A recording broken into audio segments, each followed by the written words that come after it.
Olá, meus queridos amigos do Mensagens Bíblicas Ilustradas. Que alegria ter você aqui mais uma vez. Seja muito bem-vindo a mais um encontro cheio de reflexão e inspiração. Se você ainda não é inscrito no canal, aproveite agora mesmo. Clique em inscrever-se, deixe seu like, compartilhe essa mensagem e comente aqui embaixo o que Deus tem falado ao seu coração através das bem-aventuranças. Cada uma dessas bem-aventuranças é como uma janela aberta para o coração de Deus. Hoje nós vamos voltar à primeira bem-aventurança, a porta de entrada de todas as outras. Bem-aventurados os pobres de espírito, porque deles é o reino dos céus. Uma frase curta, mas que esconde um tesouro eterno. Então, se você quer entender o que significa ser pobre de espírito, e porque isso é o primeiro passo para viver o reino de Deus, fica com a gente. Porque hoje, mais do que aprender, nós vamos nos enxergar nas palavras de Jesus. Pois é, essa bem-aventurança parece até contraditória à primeira vista, não é? Afinal, o mundo vive dizendo, seja forte, confie em si mesmo, você pode tudo. Mas Jesus vem e diz o oposto, felizes são os pobres de espírito. Ser pobre de espírito não tem nada a ver com ter pouca fé ou baixa autoestima. Não é se diminuir, nem viver cabisbaixo, achando que não vale nada. Ser pobre de espírito é reconhecer que sem Deus nós nada somos. É admitir que precisamos dele todos os dias, como uma criança que estende as mãos pedindo ajuda ao Pai. Enquanto o mundo exalta os autossuficientes, Jesus exalta os dependentes de Deus. A pobreza de espírito é o solo onde a graça germina. É quando eu reconheço minha limitação que Deus me enche de plenitude. E é por isso que Jesus começa por aqui, porque o reino dos céus começa no coração que se esvazia de si mesmo. E tem muita riqueza escondida nessa verdade. Conta mais pra gente o que está por trás dessa expressão tão profunda. Exatamente. Jesus não escolheu essas palavras por acaso. Quando ele fala de pobres de espírito, ele está ecoando o que os profetas já diziam há séculos. Por exemplo, Isaías 57, verso 15 nos lembra: porque assim diz o alto e sublime, que habita na eternidade, e cujo nome é santo, hábito no alto e santo lugar, mas também com contrito e abatido de espírito. Veja só, Deus habita com contrito e abatido de espírito. Ou seja, o trono dele é alto, mas o coração dele é baixo, próximo dos humildes. Jesus via isso o tempo todo. Ele via os fariseus cheios de si, seguros de sua própria justiça. Mas via também o publicano que batia no peito e dizia: Senhor, tem misericórdia de mim, pecador. Lucas 18, verso 13. E Jesus concluiu: aquele publicano voltou para casa justificado. Por quê? Porque reconheceu sua pobreza espiritual.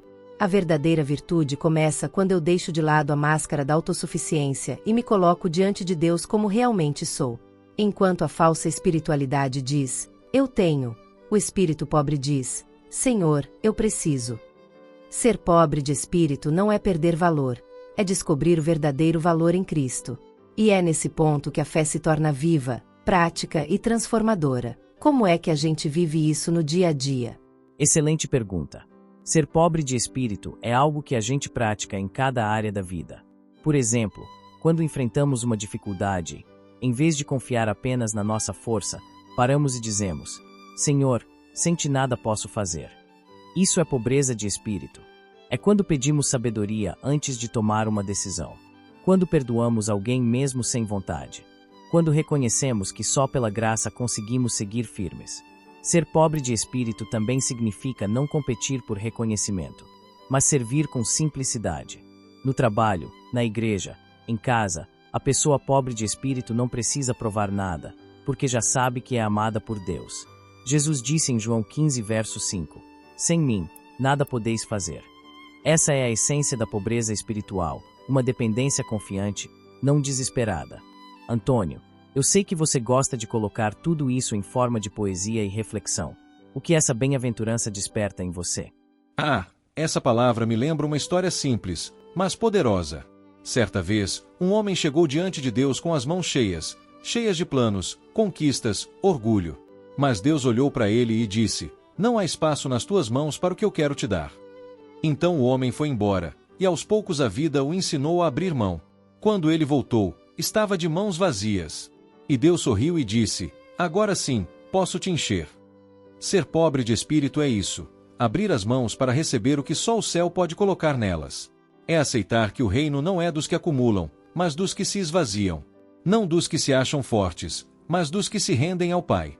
E é nessa pobreza santa que encontramos a verdadeira riqueza, a presença de Deus habitando em nós.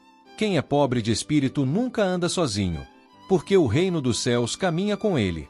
Mariana, fecha pra gente esse momento tão precioso com a conclusão e uma palavra de bênção. Que lindo! Que palavra abençoada!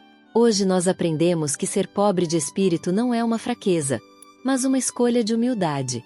É reconhecer que toda a nossa suficiência vem de Deus. Relembrando que Jesus disse: bem-aventurados os pobres de espírito, porque deles é o reino dos céus.